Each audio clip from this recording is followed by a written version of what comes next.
Catatan Presiden RI. Presiden Joko Widodo menyebutkan presiden hingga menteri diperbolehkan kampanye dan memihak salah satu paslon capres-cawapres. Presiden itu boleh loh memihak. Boleh. Tapi yang paling penting waktu kampanye tidak boleh menggunakan fasilitas negara. Boleh, Pak. Kita ini kan pejabat publik sekaligus pejabat politik. Segini nggak boleh berpolitik, nggak boleh. Menteri juga boleh.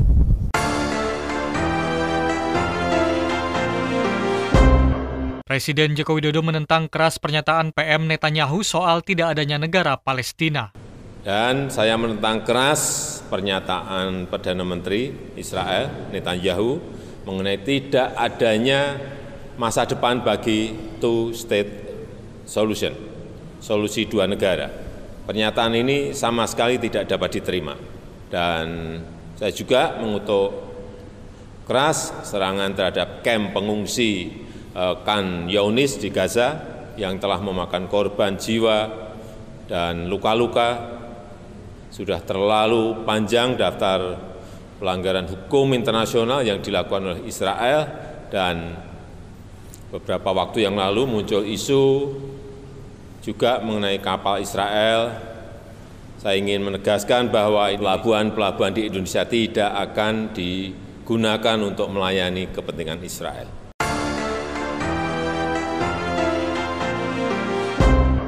Inilah catatan Presiden RI, catatan kegiatan Presiden Joko Widodo dalam menjalankan roda pemerintahan dan kenegaraan pada pekan ini. Bersama saya Hutama Budi, inilah catatan Presiden RI selengkapnya. Catatan Presiden RI. Senin 22 Januari 2024, Presiden Joko Widodo meninjau RSUD Kota Salatiga, Jawa Tengah dalam rangkaian kunjungan kerjanya di Provinsi Jawa Tengah. Dalam kesempatan itu, Presiden mengaku ingin melihat pelayanan rumah sakit terhadap pasien atau masyarakat. Presiden mengatakan tidak ada pungutan dalam pelayanan BPJS Kesehatan dan juga tidak ada batasan pasien menginap di rumah sakit. Namun demikian, Presiden mengakui masih ada antrian sekitar 30 menit dalam proses pelayanan dan hal itu dinilai masih baik. Saya ingin melihat pelayanan rumah sakit terhadap pasien, masyarakat yang ingin dilayani. Karena kita tahu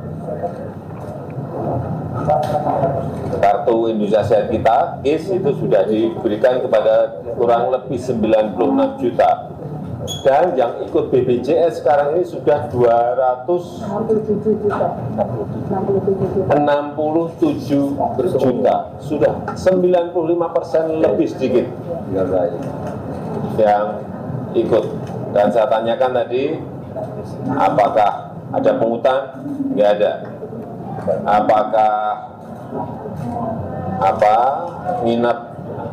pasien nginep di rumah sakit dibatasi? Juga tidak. Saya kira ini bagus. Memang pelayanan masih antri, itu yang perlu dipercepat. Tapi di semua hampir sama. Tapi tadi saya tanyakan memang baru 30 menit, belum berjam-jam, sehingga masih baik. Yang perlu ditingkatkan apa Pak Presiden terkait dengan pelayanan ini? Ya, kecepatan pelayanan, kemudian memperpendek antrian, kemudian fasilitas rumah sakit. Dan masih tadi saya lihat antri masih berdesak-desakan karena memang tepatnya saya lihat memang sudah tidak memadai. Ya. Tapi menurut saya adanya KIS, Kartu Indonesia Sehat, BPJS sangat-sangat membantu masyarakat. Saya juga cek tadi beberapa, apakah ada pungutan? Tidak ada. Saya kira ini sangat bagus. Saya kira semakin ke sini pelayanan terus diperbaiki. Itu yang kita harapkan. Presiden Joko Widodo mendorong peningkatan pelayanan misalnya dalam hal kecepatan pelayanan dan memperpendek waktu antrian. Sebab adanya KIS atau penerima bantuan iuran BPJS Kesehatan sangat membantu masyarakat. Presiden menyebutkan sudah ada 96 juta masyarakat Indonesia yang mendapatkan layanan KIS. Sementara untuk pengguna BPJS Kesehatan, totalnya sudah ada sekitar 267 juta orang atau mencapai 95% dari total penduduk seluruh Indonesia.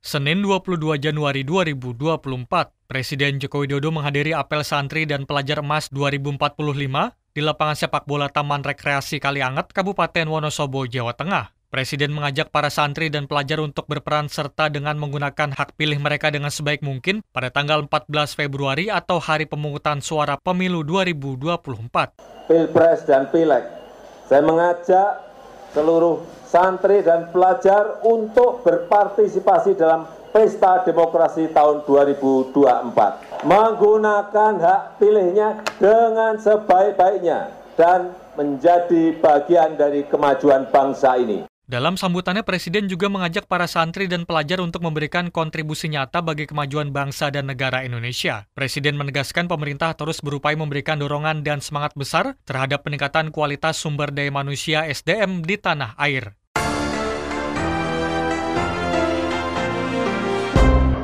Senin 22 Januari 2024, Presiden Joko Widodo meresmikan Inpres Jalan Daerah Ruas Muntilan Keningar, Sukomakmur, Kabupaten Magelang, Jawa Tengah. Ruas jalan tersebut juga merupakan akses evakuasi untuk Gunung Merapi. Presiden menjelaskan bahwa anggaran Inpres Jalan Daerah tahun 2023 adalah sebesar 14,6 triliun rupiah. Dari jumlah tersebut, dana yang digelontorkan ke Provinsi Jawa Tengah adalah sebesar 1,36 triliun rupiah untuk memperbaiki dan membangun 40 ruas jalan di Jawa Tengah, termasuk ruas jalan Muntilan Keningar. Turut mendampingi Presiden Joko Widodo dalam kegiatan itu adalah Menteri Kesehatan Budi Gunadi Sadikin, Menteri PUPR Basuki Hadi Mulyono, Menteri Perdagangan Zulkifli Hasan, PJ Gubernur Jawa Tengah Nana Sujana, dan Bupati Magelang Zainal Arifin.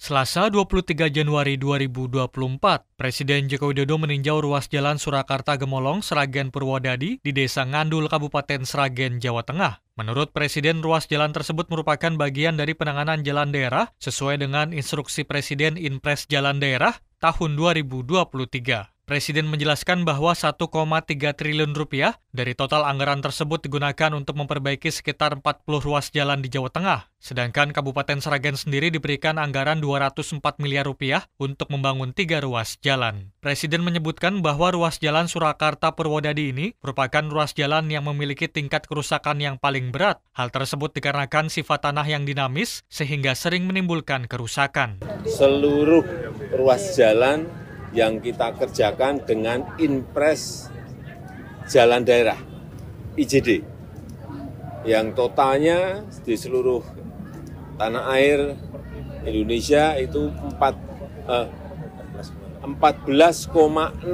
triliun rupiah total 2023. Kemudian kita berikan untuk Jawa Tengah itu 1,3 triliun rupiah untuk Jawa Tengah yang dipakai untuk memperbaiki yang gede kurang lebih 40 ruas jalan. Di Sragen sendiri diberikan 204 miliar rupiah untuk membangun berapa ruas? 3 ruas jalan yang ada di sini. Dan ini Jalan Solo Purwodadi ini adalah yang paling berat. Sudah puluhan tahun jalan ini kalau diaspal selalu rusak setiap tahun pasti rusak. Karena memang tanahnya tanah yang dinamis. Sehingga kita bangun ini memang biayanya jauh lebih besar. Untuk Jalan Solo Purwodadi memakai rigid beton. Biayanya besar, tapi saya lihat tadi bagus. Sana saya lihat bagus, mulus, dan kita harapkan ini lebih awet daripada kita aspal lagi. Presiden mengatakan bahwa pemerintah telah menganggarkan sebesar 15 triliun rupiah untuk Inpres Jalan Daerah tahun 2024. Namun menurut Presiden, realisasi kebijakan tersebut masih dalam proses perencanaan.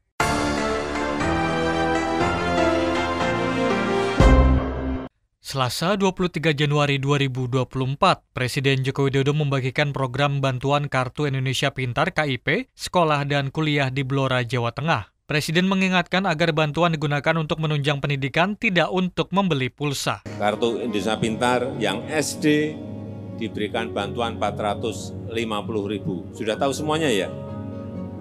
Yang SMP diberikan bantuan anggaran Rp750.000. Dan yang SMA, SMK sekarang dinaikkan dari dulu 1 juta, sekarang Rp1.800.000. Presiden menyebutkan dirinya tidak ingin pelajar Indonesia putus sekolah karena orang tua tidak mampu membiayai. Untuk itu pemerintah menjamin agar semua bisa sekolah.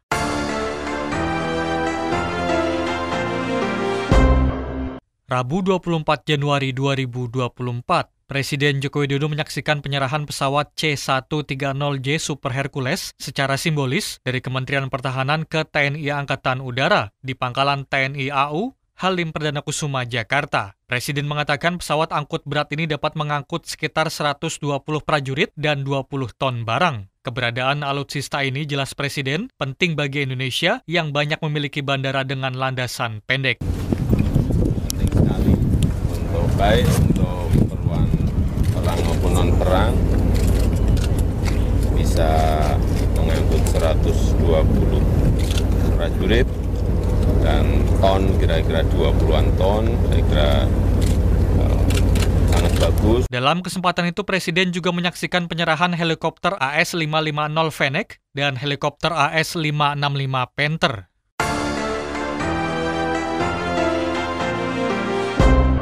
Rabu 24 Januari 2024, menjawab pertanyaan awak media terkait adanya pandangan sejumlah menteri yang tidak ada hubungan dengan politik tapi menjadi tim sukses di Pangkalan TNI Angkatan Udara Halim Perdana Kusuma, Jakarta. Presiden Joko Widodo menyebutkan bahwa presiden dan menteri boleh berkampanye dan memihak, namun tidak boleh menggunakan fasilitas negara.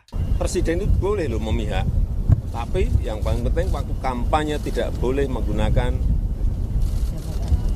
fasilitas negara. Boleh, Pak. Presiden Joko Widodo mengatakan posisi presiden adalah sebagai pejabat publik sekaligus pejabat politik.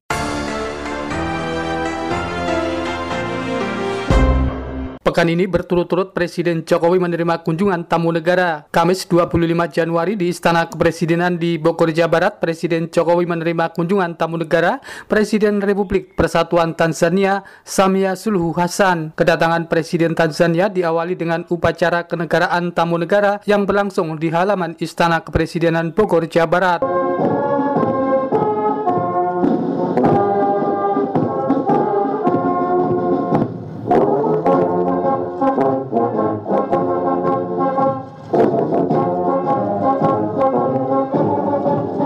Setelah upacara, Presiden Tanzania dan Presiden Jokowi memperkenalkan delegasinya masing-masing. Kedua kepala negara tersebut menanam pohon di halaman belakang Istana Kepresidenan Bogor, Jawa Barat. Pada pertemuan dengan delegasi Presiden Tanzania, Presiden Jokowi didampingi Menteri Luar Negeri Retno Marsudi, Menteri PUPR Basuki Hadi Mulyono, Menteri Kesehatan, dan Menteri Investasi Kepala BKPM Bahlil Lahadalia. Kamis 25 Januari di Istana Bogor, Jawa Barat masih dalam rangkaian menerima kunjungan kenegaraan Presiden Tanzania, Presiden Jokowi dan Presiden Tanzania menggelar pertemuan bilateral. Dalam keterangan pers bersama setelah pertemuan, sebagaimana dilaporkan Bayu Istiqlal dari Bogor, Jawa Barat, Presiden Jokowi menjelaskan dalam pertemuan itu dibahas sejumlah hal. Menurut Presiden Jokowi, masalah investasi, Indonesia mendorong komitmen kerjasama bidang migas untuk terus diperkuat. Yang kedua, terkait investasi, komitmen kerjasama bidang migas terus diperkuat dan Pertamina telah memperluas kerjasama di Mnasibe serta pelatihan pegawai TPDC juga sudah dimulai. Kedepan Indonesia mengharapkan negosiasi antara Medco Energi untuk kerjasama LNG dan rencana investasi ESA di bidang pupuk dapat segera terrealisasi. Saya juga telah menyampaikan pentingnya pembentukan bilateral investment treaty untuk perlindungan investasi dua negara. Yang ketiga, terkait kerjasama pembangunan, Indonesia berkomitmen meningkatkan kerjasama, revitalisasi Farmers Agriculture and Rural Training Center di Morogoro, pelatihan SDM bidang migas dan pertanian, dan penerapan nasional single window system. Yang keempat, terkait kesehatan. Perusahaan farmasi Indonesia telah berkomitmen untuk memenuhi kebutuhan medis di Tanzania, sehingga telah saya sampaikan pentingnya penjajakan intensif antara BPOM Republik Indonesia dengan Tanzania Medicines and Medical Authority untuk percepatan registrasi produk farmasi. Pada kesempatan itu, kedua kepala negara juga membahas isu-isu global. Terkait situasi di Gaza, kedua negara memiliki kesamaan posisi dan akan terus berkoordinasi untuk mendukung perjuangan bangsa Palestina. Presiden Jokowi didampingi sejumlah menteri anggota Kabinet Indonesia Maju saat menerima kunjungan kenegaraan Presiden Tanzania.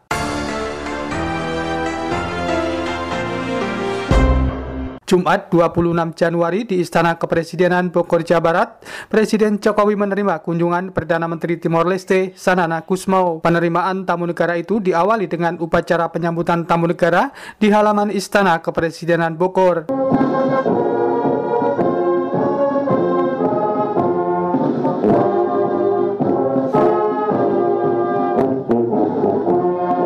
Presiden Jokowi dan Perdana Menteri Sanana Gusmao setelah upacara menuju veranda belakang istana untuk melakukan perbincangan. Kemudian keduanya menanam pohon di halaman belakang istana.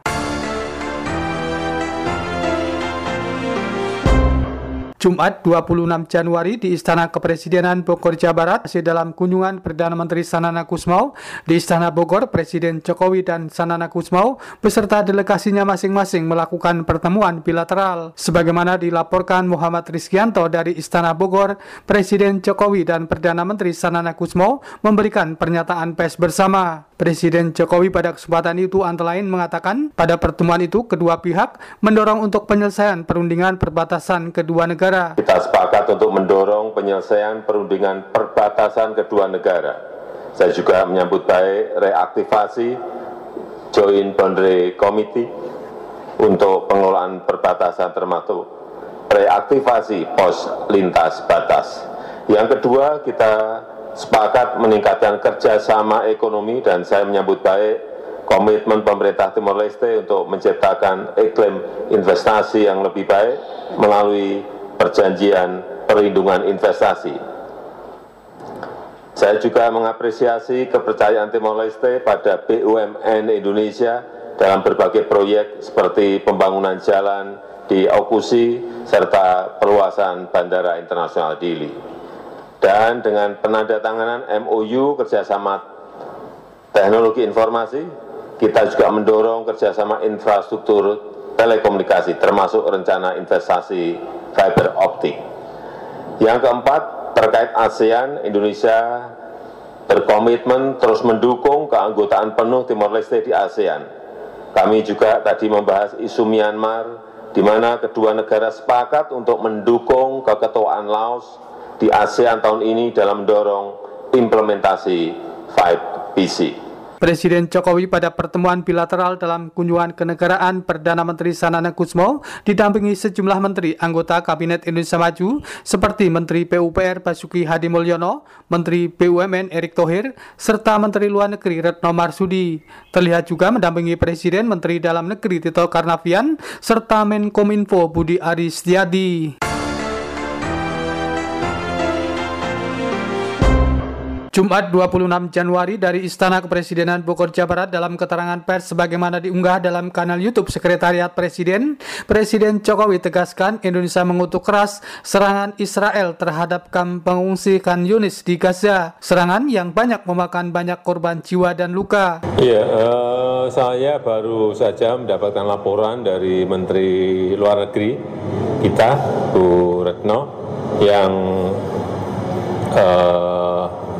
hadir di debat terbuka yang dilakukan oleh Dewan Keamanan PBB yang membahas mengenai isu Gaza.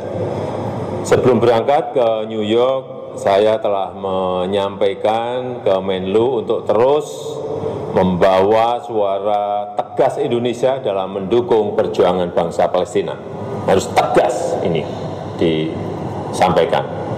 Dan saya menentang keras pernyataan Perdana Menteri Israel Netanyahu mengenai tidak adanya masa depan bagi two-state solution, solusi dua negara. Pernyataan ini sama sekali tidak dapat diterima.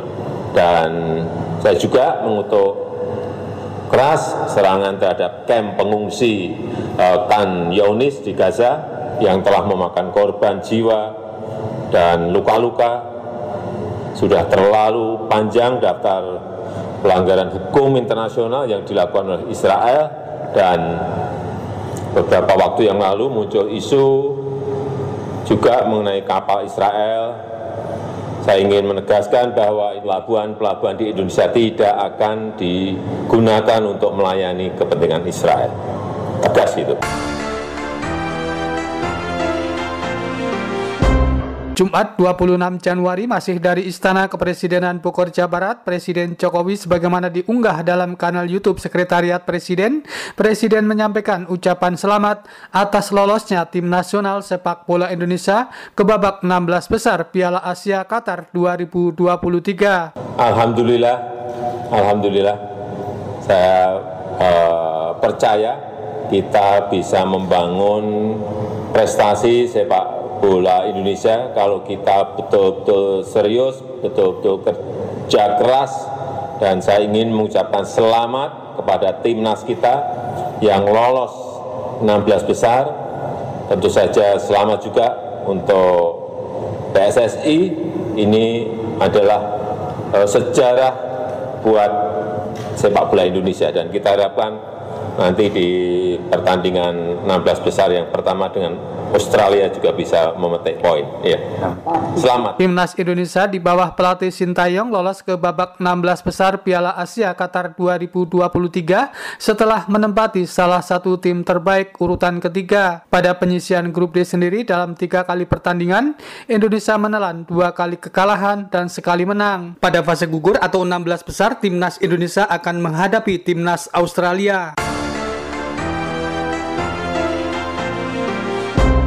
Jumat 26 Januari sebagaimana diunggah dalam kanal YouTube Sekretariat Presiden, Presiden Jokowi kembali tegaskan aturan kampanye. Presiden Jokowi menjelaskan Presiden dan Wakil Presiden memiliki hak untuk melaksanakan kampanye sesuai dengan Undang-Undang Nomor 7 Tahun 2017 tentang Pemilu. Ada pertanyaan dari wartawan mengenai menteri boleh kampanye atau tidak. Saya sampaikan ketentuan dari aturan perundang-undangan.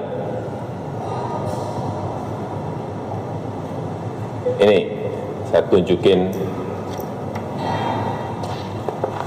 Undang-Undang Nomor 7 Tahun 2017 jelas menyampaikan di pasal 299 bahwa Presiden dan Wakil Presiden mempunyai hak melaksanakan kampanye. Jelas. Jadi yang saya sampaikan ketentuan mengenai undang-undang pemilu. Jangan ditarik kemana-mana. Ya.